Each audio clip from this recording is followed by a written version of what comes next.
Assalamualaikum warahmatullahi wabarakatuh. Hai, selamat pagi semua. Apa kabar kalian pagi ini?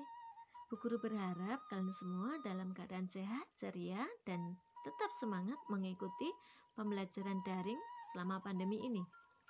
Anak-anakku yang hebat, sebelum kita masuk ke materi, kita berdoa terlebih dahulu supaya Allah melancarkan semua aktivitas kita dan memberikan pemahaman materi yang baik kepada kita. Berdoa mulai, berdoa selesai. Oke, kita lanjutkan. Anak-anak, kita sudah masuk di tema 2, subtema 3, pembelajaran yang kedua. Nah, di layar itu ada keluarga Dayu. Mereka sedang bercakap-cakap di teras rumah mereka dan mereka bercerita tentang kegiatan yang dilakukan hari itu. Tiba-tiba Dayu itu teringat kalau ia belum melakukan tugasnya. Apa itu tugasnya Dayu? Tugasnya Dayu itu adalah setiap hari menyirami tanaman di halaman rumahnya. Dayu lupa belum melaksanakan tugasnya. Nah, dari percakapan mereka kita bisa menyimpulkan bahwa setiap anggota keluarga itu mempunyai kewajiban dan hak masing-masing. Hak itu apa? Hak itu adalah sesuatu yang kita dapatkan.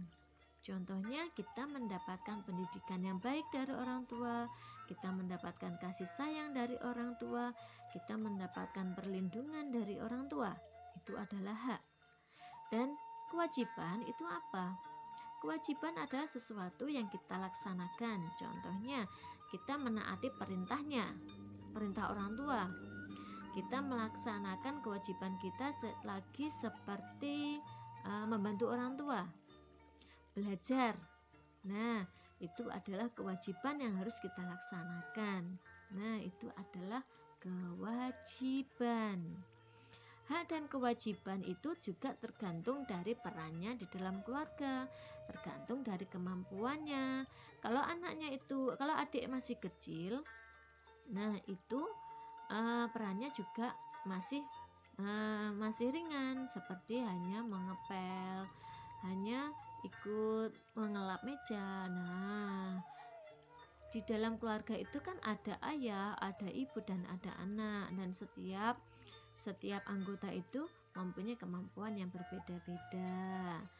Nah, kewajiban ayah itu apa? Kewajiban ayah adalah melindungi keluarga, melindungi anggota keluarga dan mencari nafkah. Tugas ayah itu adalah bekerja mencari uang untuk menafkahi keluarga, untuk memenuhi kebutuhan keluarga dan melindunginya dari segala bahaya. Nah, itu tugasnya ayah. Nah, tugas ibu, apa tugas ibu? Tugas ibu adalah merawat anak-anaknya dan mengurus rumah tangga, yang menyiapkan makanan, yang menemani anak belajar, itu adalah tugas seorang ibu. Terus tugas kamu apa sebagai anak? Tugas kalian sebagai anak adalah menghormati orang tua dan belajar dengan tekun, menaati semua perintahnya.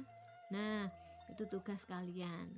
Selain menghormati orang tua, menaati perintahnya, tugas anak atau kewajiban anak itu juga belajar. Dan juga kewajiban anak itu adalah melakukan tugas-tugas yang dilakukan di rumah. Nah, seperti contohnya tadi ya. Seperti contohnya tadi, kalau adik itu masih kecil belum bisa cuci piring misalkan.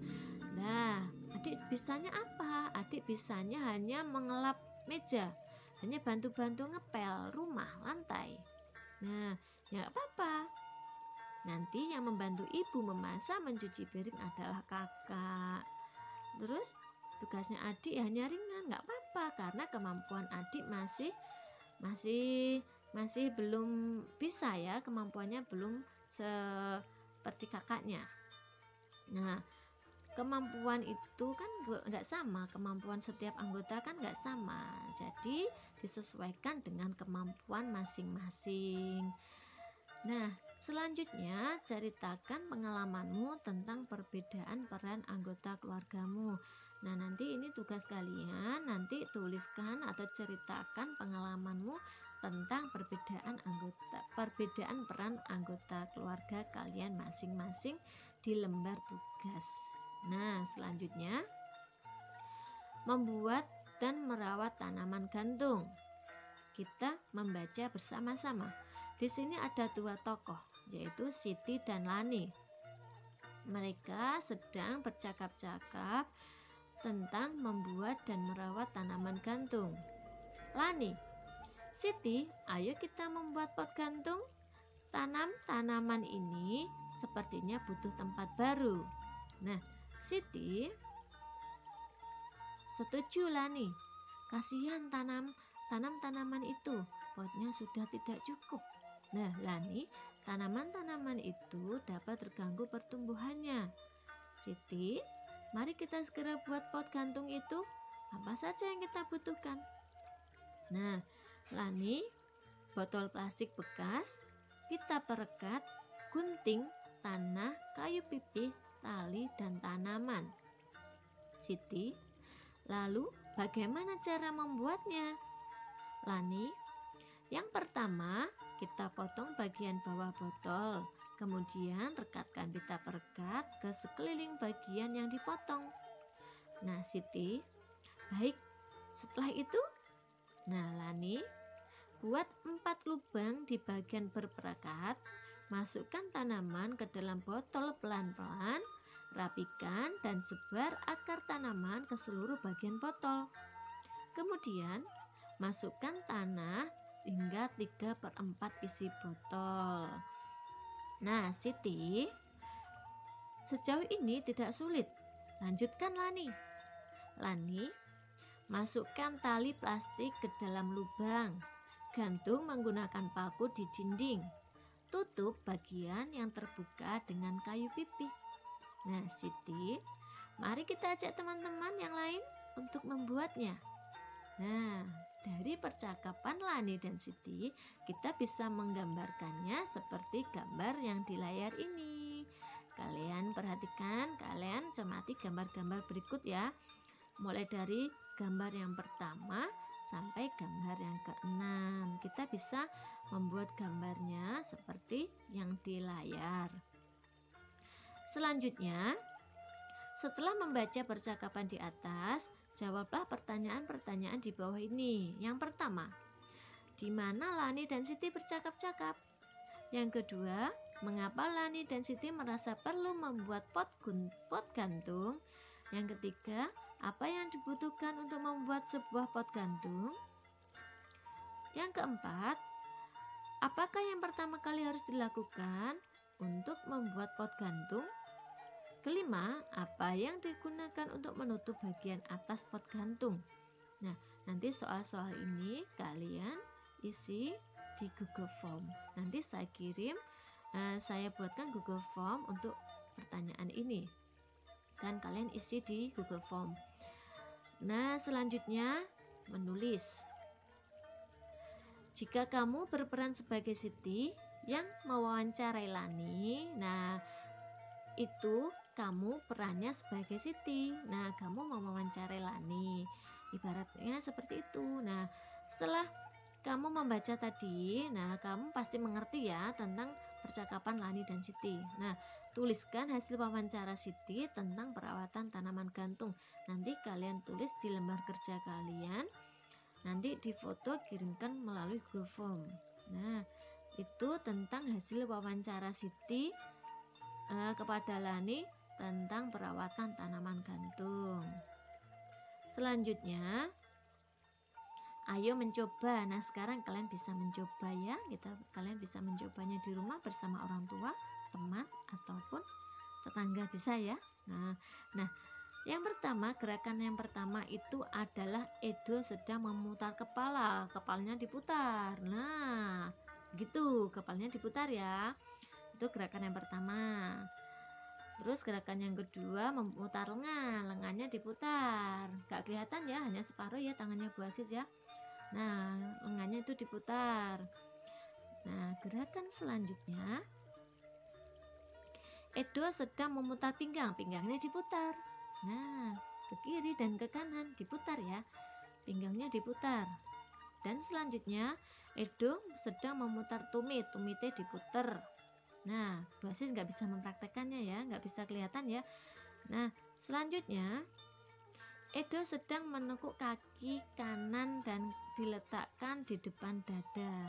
Kaki kanannya itu diangkat. Nah, kaki kanannya itu